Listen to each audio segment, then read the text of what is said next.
She has been called Her Deepness by the New Yorker, Living Legend by the Library of Congress, and a Hero for the Planet by Time magazine.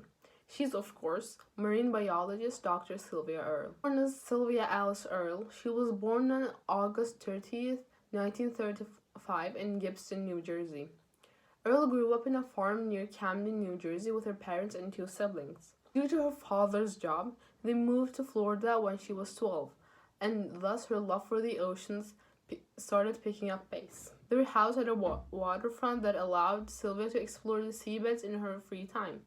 She was taught how to use the scuba gear while she was a student in the University of Florida as a botany major.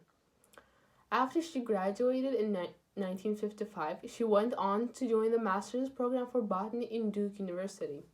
Her thesis was on, in the most Sylvia fashion possible, the algae in the Gulf of Mexico.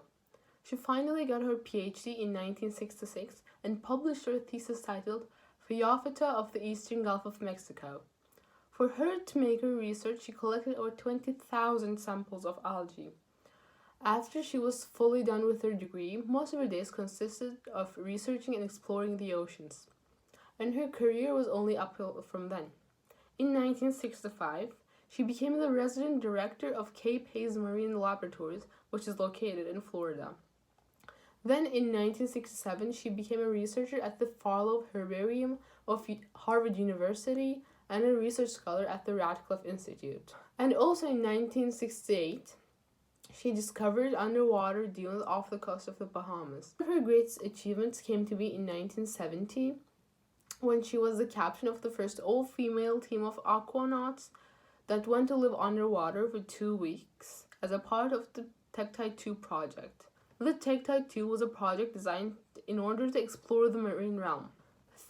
Throughout her 2-week stay, Earle had the opportunity to observe the effects of water pollution on coral reefs. The Tektite 2 project had people from all over the world excited about it because Earle and her team did the same work as their male counterparts. With her researches, she traveled all around the world. By the expense of her job, she traveled everywhere from Galapagos Islands to China.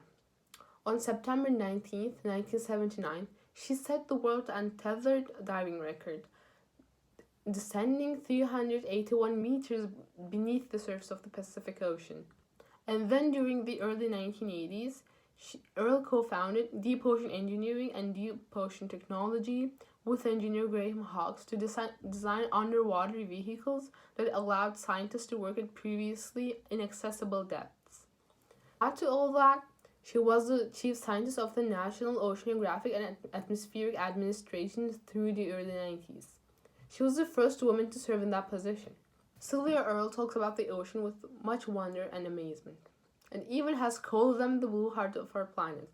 She also has great passion about protecting the oceans of our planet. She is so passionate that she won the 2009 TED Prize with her speech on the topic appropriately titled My Wish, Protect Our Oceans. Looking back at all the expeditions, all the time she spent underwater researching, which is 7,000 hours, the over 190 papers she has published, and all the ground she has broken, it sure does feel pretty hard to deny the nickname given to her by the Library of Congress, Living Legend.